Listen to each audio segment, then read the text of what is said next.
Hey everybody. I thought I would do another video about using DeepCoder for this blog post part of the website.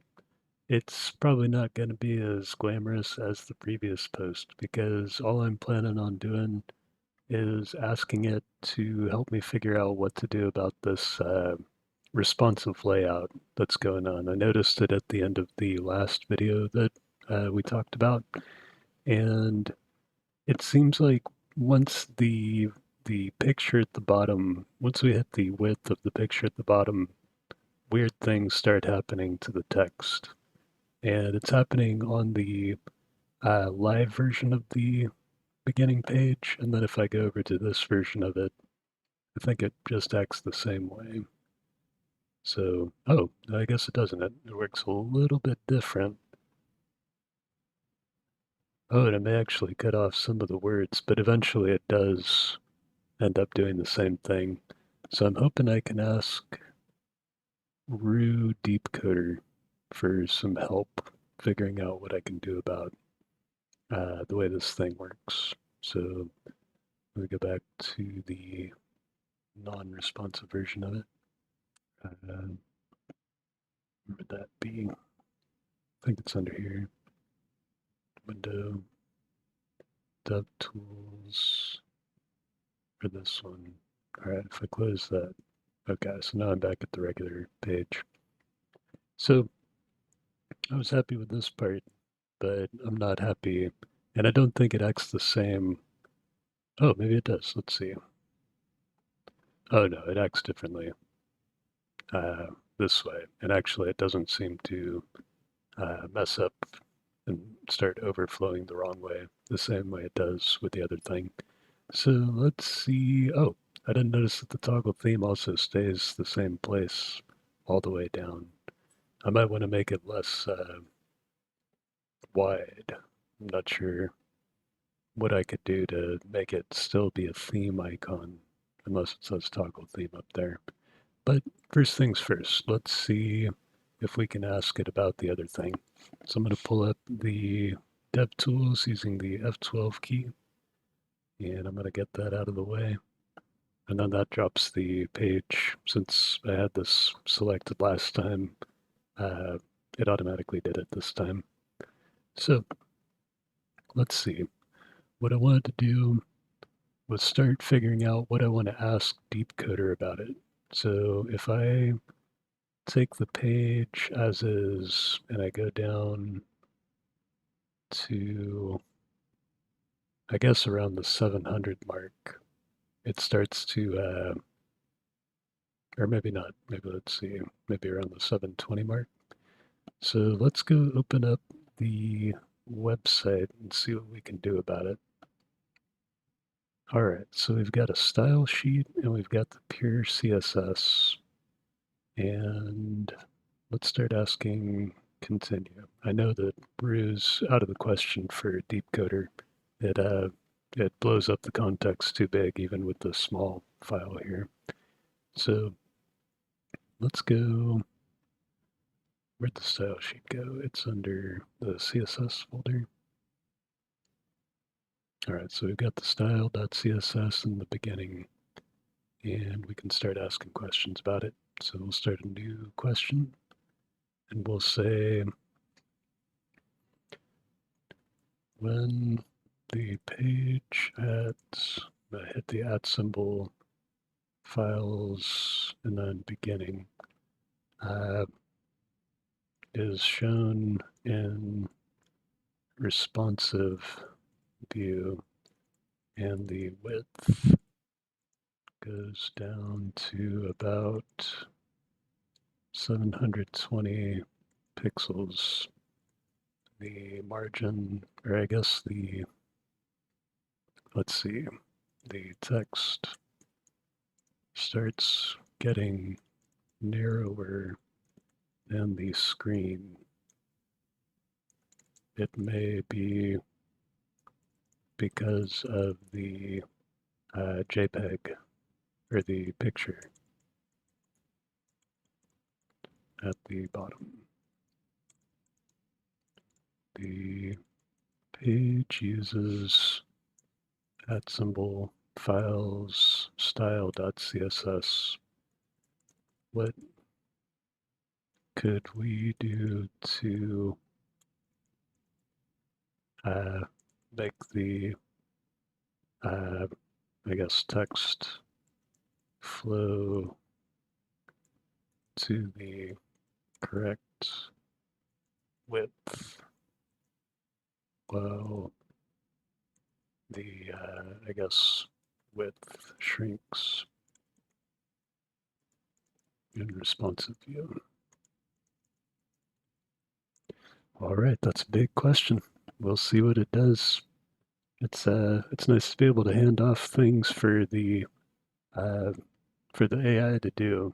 Sometimes it's tough to formulate what you want to ask and be able to break it down into the words that you think are actually going to get it across, especially with style stuff. Like I feel one of the one of the things that always kept me from becoming more interested in getting style right is I guess,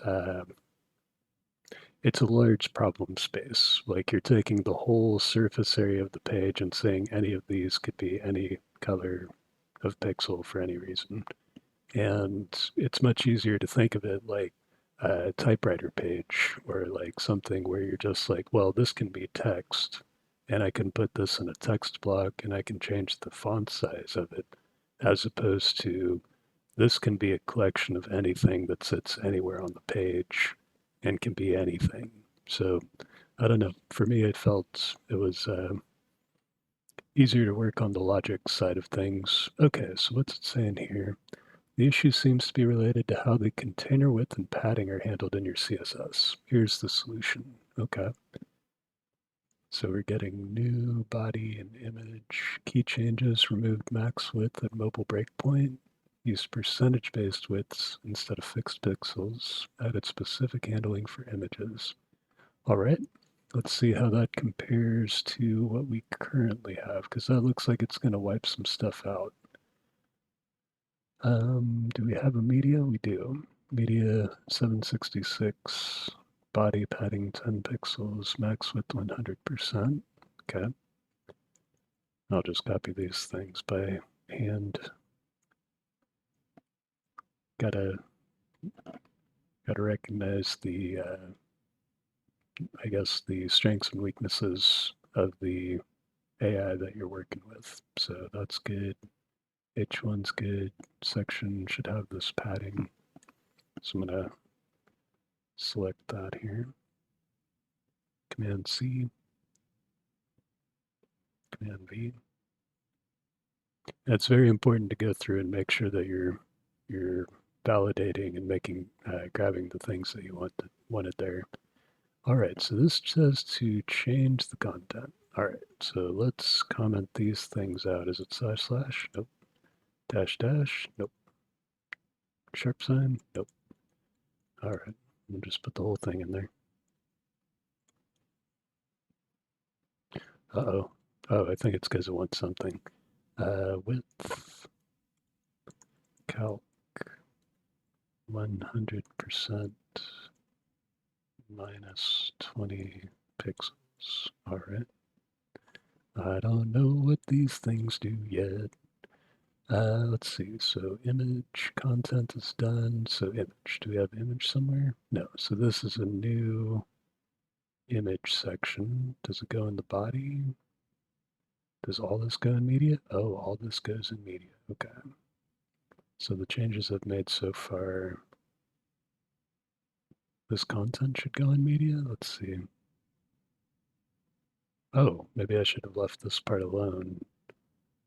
Let me do this. I'm gonna copy this. Gonna space key that. Or not space, Command Z. Okay, so I'm gonna leave that content the way it is, then come down here, put content in here to match.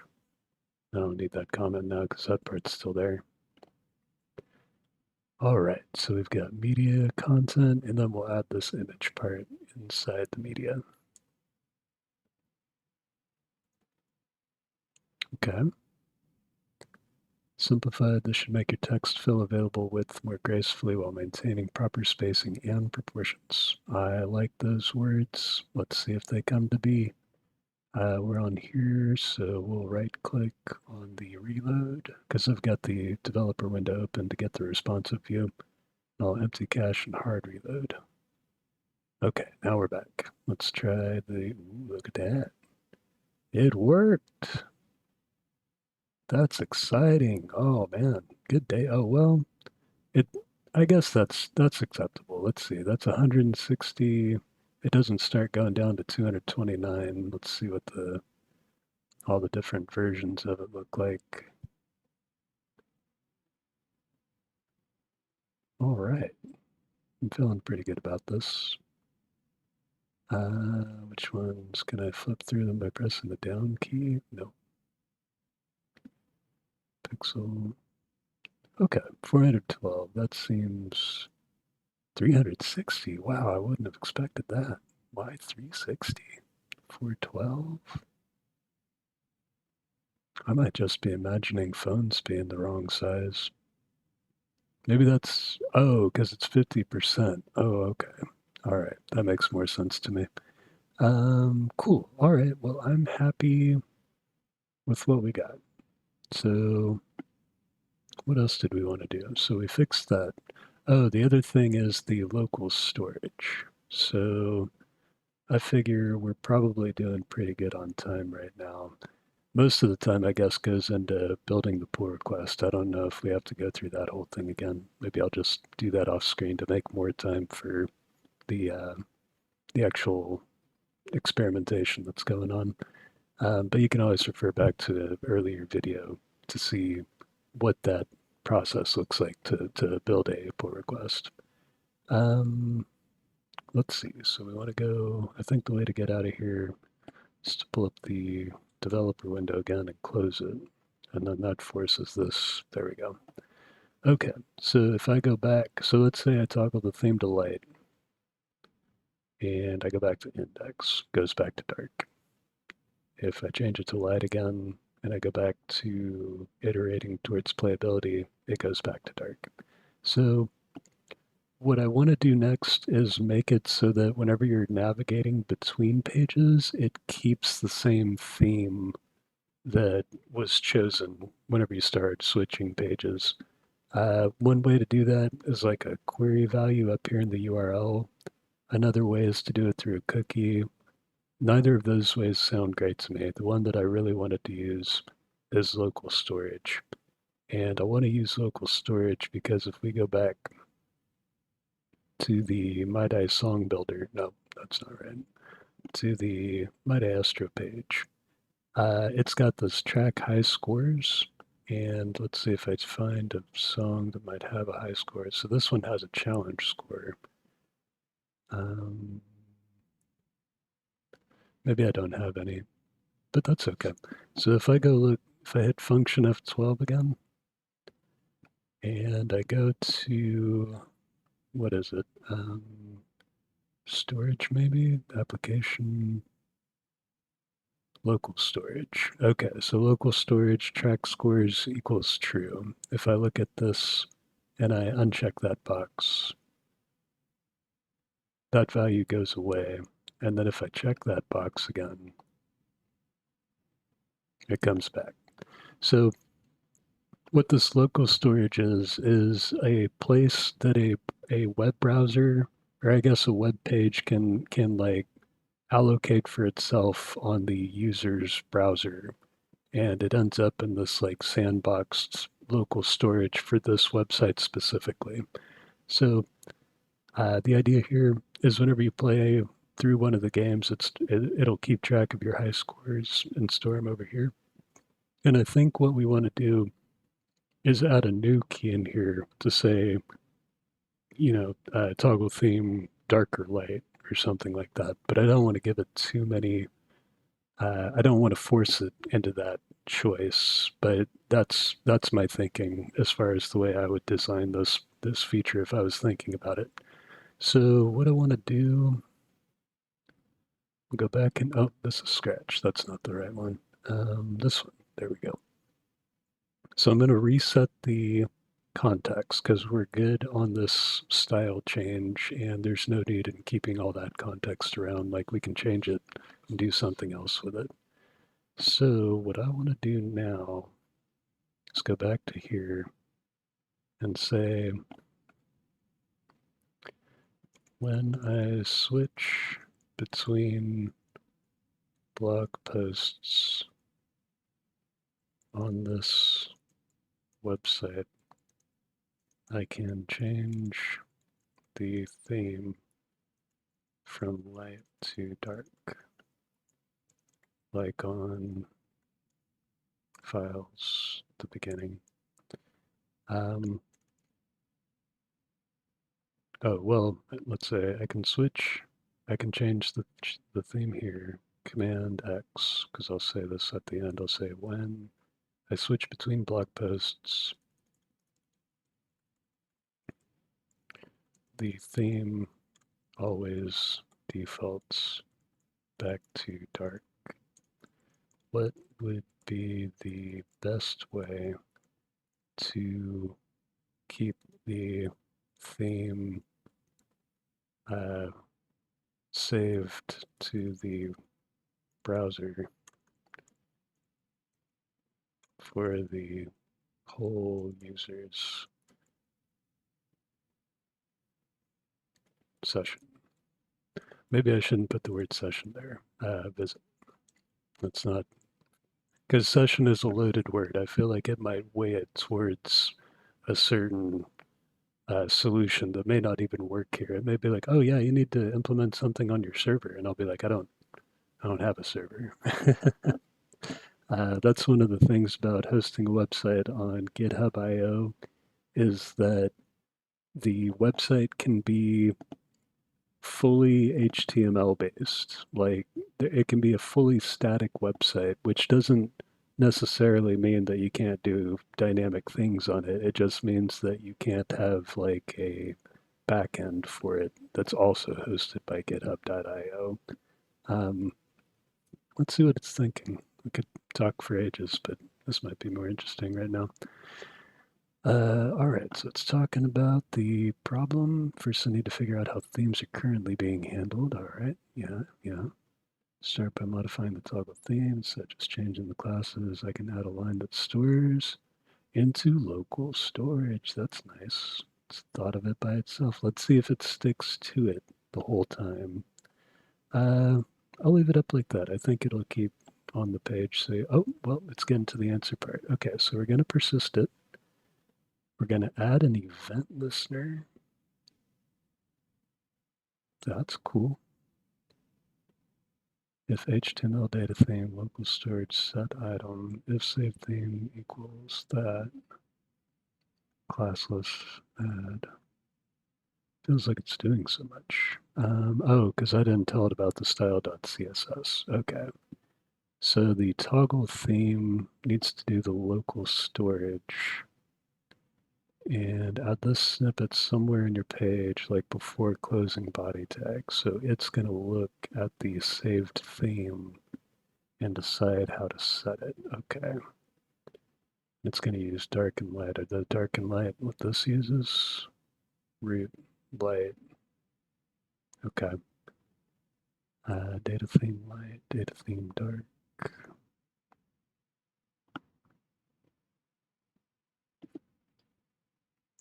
Should I update anything in my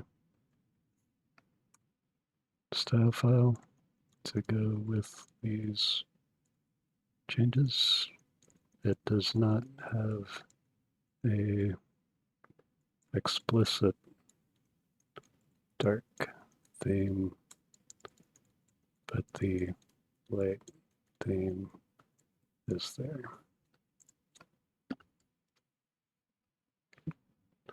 All right, we'll let it think a little bit longer about that. Because, yeah, I don't know if I necessarily have to add the data theme to root.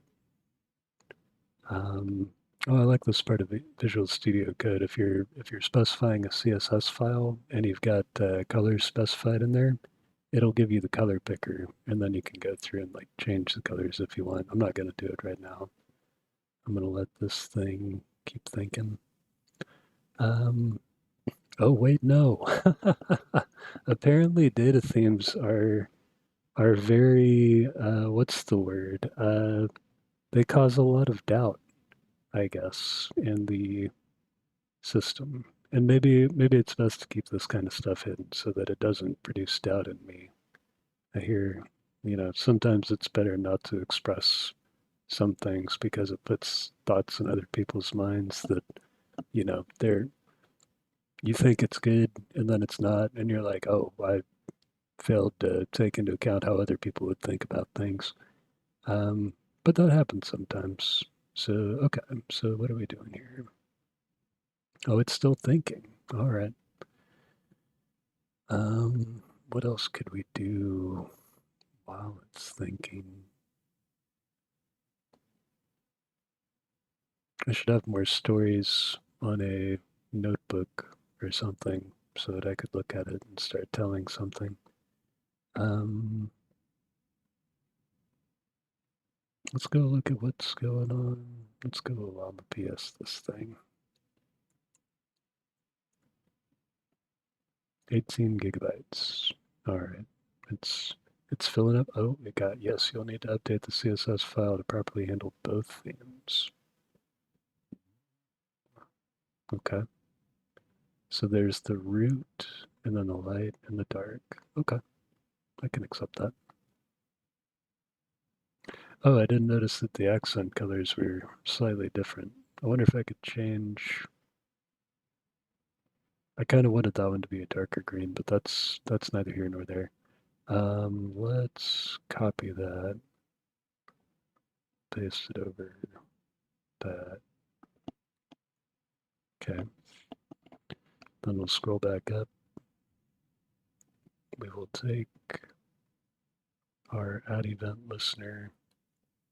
And I guess I didn't tell it that we had our JavaScript file, but I'm going to go drop this into the JavaScript file. Let's see if I can just do it like this. Hopefully this works. I probably should have asked, but that's okay.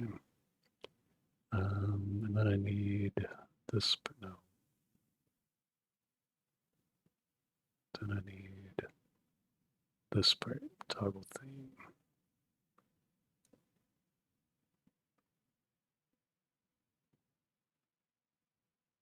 Set item theme, set attribute.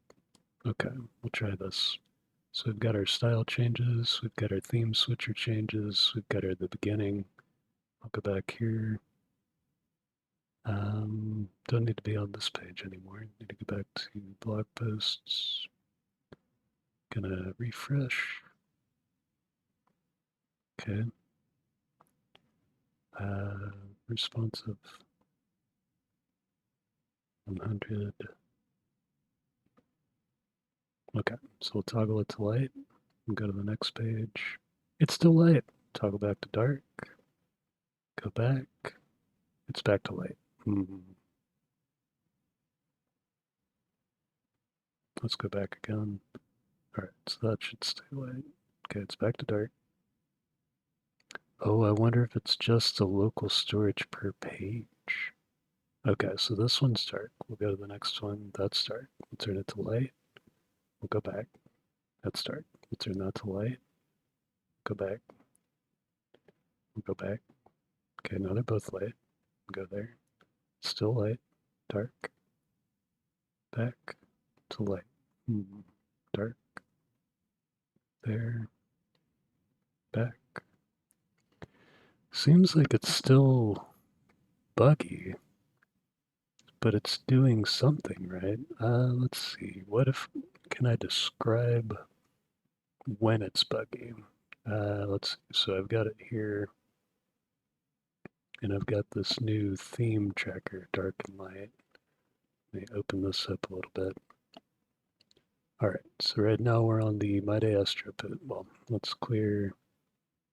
Can I delete it from here? Let's see. Delete. So what this button does, delete selected. Okay. Refresh.